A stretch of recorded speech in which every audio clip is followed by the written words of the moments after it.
Hey guys, Alejandro here from Without Fear, and in this video I'm going to teach you why self-love is the most important thing in life. So what is self-love? Well, naturally it's loving yourself, right? But for some reason, if I were to say I love myself, a lot of people would be like, why does this guy love himself? Sounds like a dick, right? There is a negative stigma around loving yourself. All of us want to be super humble, right? But if you're too humble, you become a doormat and people walk all over you.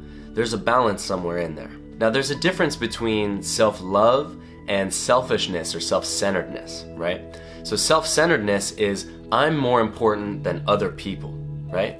Whereas self-love is I am important. The difference is if you think you're more important than other people, then no one's gonna like you and you're only gonna be out for yourself. You're gonna turn into that asshole manipulative type of person. However, if you don't find yourself important, then you're never gonna get anything you want in life. You're never gonna advocate for your needs. You're never gonna go for your dreams. That's why self-love is so important, because that is the belief set deeply inside yourself from which everything you want from life emanates. So what are the benefits of self-love?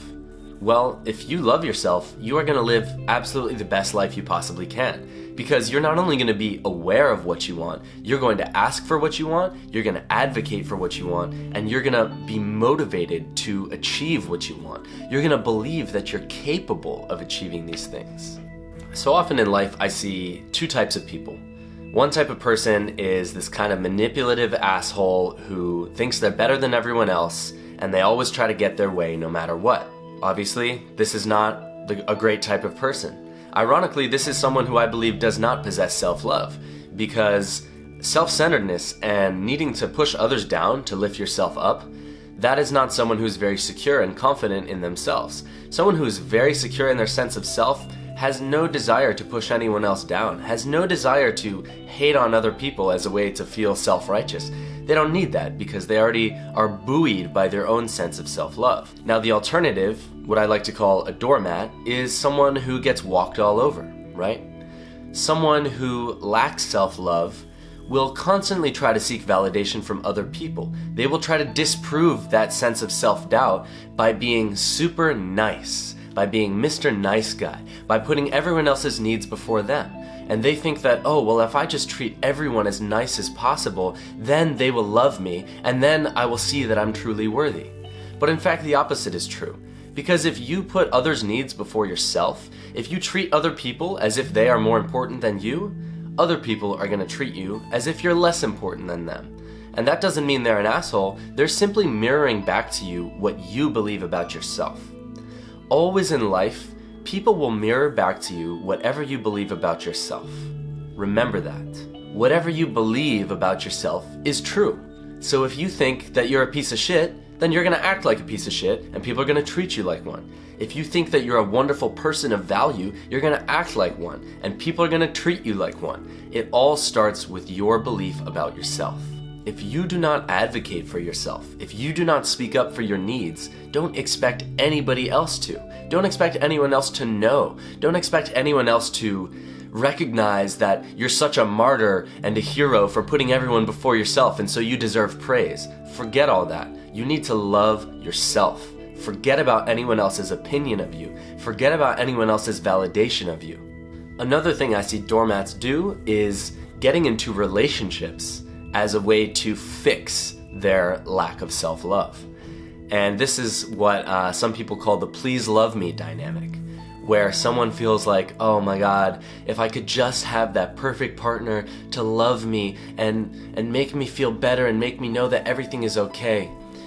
Do not give that responsibility to somebody else. No one else is responsible for loving you except for yourself.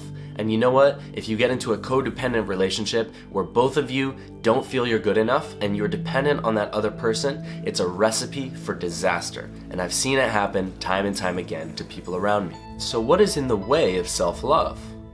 Naturally, it's self-doubt or self-hatred, a lack of self-worth, feeling that you're not good enough, right? If you believe these things about yourself, well, guess what? You're right. Now, it's important to understand that all the beliefs you have about yourself are exactly that. They're your beliefs about yourself. And rather than it being this true thing that is beyond you, it really all starts and ends with you. The world just responds to how you believe and act in accordance with yourself. That is all that's happening with the world. The world and other people, they simply mirror back to you what you already believe to be true. Most of us have had some sort of experience in our past, whether it be with our parents, whether it be with a teacher or a coach. There is some person who verbally or non-verbally communicated to us a message that we are not good enough, that we're not okay the way that we are. This is perfectly natural and almost everybody goes through it. But this is also a rite of passage. This is also an opportunity for you to claim your sense of self-love, claim your sense of importance in spite of these experiences that you might have had. Now, I may not speak for everybody in this, but I know most people have had some sort of experience where it left them feeling like, I'm not good enough. There's something wrong with me. I'm not okay the way that I am. This is entirely natural. But what's important is for us to remember that it's not that we are not good enough. It's that someone planted that message in our heads and then we believed it. And now at this point, if you don't feel like you're good enough, that's on you. That's your responsibility to take care of. And when we realize that we're the ones now who are perpetuating this idea of a lack of self-worth, that is when we can take that opportunity to reclaim our power, to reclaim our sense of self-worth, and to start building in a new direction. No one can ever fill that void inside you except for you. So how do we cultivate self-love? Sometimes people feel like they have so much momentum of self-doubt that it seems like this impossible feat. Well, momentum is a key word here because all of these thoughts and energies and beliefs, they all are built around momentum. So if you've been thinking that you're a piece of shit your whole life, you know what? You probably have a lot of momentum and that message has a lot of strength. That voice is very loud in your head. And maybe you think, well, I want to do this thing, but that loud voice is like, you'll never achieve it. You couldn't do that. Other people, they're different from you. There's something wrong with you. The hardest time to build self-love is right when you're just starting, because those other negative voices have so much momentum. But you need to start somewhere. So one idea of a way you could do this is to start writing a list of positive qualities about yourself.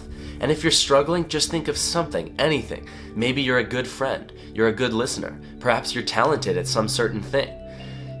If you look deep inside, you'll be able to find at least one or two positive qualities about yourself. And when you can think of those positive qualities, then you start to write out more and more. And write out, well, what are the reasons you know this, right? Who has told you this, or what experiences have shown you that you are actually good at this thing? It's all about taking baby steps and starting the momentum of a new way of life, a new identity. Sometimes we resist creating a new identity for ourselves because we're very familiar with and comfortable with feeling unworthy. This is interesting because naturally you would think that we would quickly take to this idea that we are worthy and that we're good. But believe it or not, sometimes we are so comfortable with not believing in ourselves that we'll just stay in that zone. It's comfortable, it's familiar. If we are to begin a new path of self-love, and that's different from the way we've lived up until now, it in effect means letting a part of ourselves die and a new part of ourselves be born. And as with that transition, and as with that death, of course there is fear involved. You need to learn how to feed the voice that believes in yourself. And when you're just starting out with this, the voice of I'm not good enough might be so loud, and the voice of I am good enough might be so quiet, but you just need to keep redirecting your attention. Anytime you catch yourself in some sort of a self-doubt belief system, you have to recognize that you're the one doing that, and you have to try to shift into a new perspective. This will be hard at first, but get into the habit of monitoring your thoughts. Get into the habit of recognizing when you are perpetuating a low self-worth thought pattern. Recognize that moment and say, I am deciding to no longer live this way anymore. I am choosing this new belief system, because at the end of the day, it is your choice. You need to understand that. You need to realize that.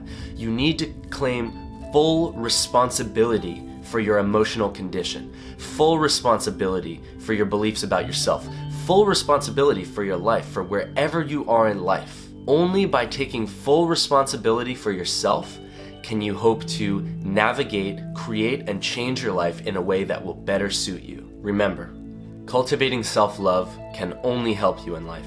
It can only move you more towards a life that is worth living. And staying stuck in the old ways can only let more time be wasted for you. At the end of the day, remember, it's your decision, it's your life, and you have the power. I wish you all so much good luck in this. I know this journey is a long and arduous one. I know this is something that I still continue to work with. Even though my momentum is much more in the self-love direction at this point, there's always those little voices. This is a lifelong mission. You are capable of doing this.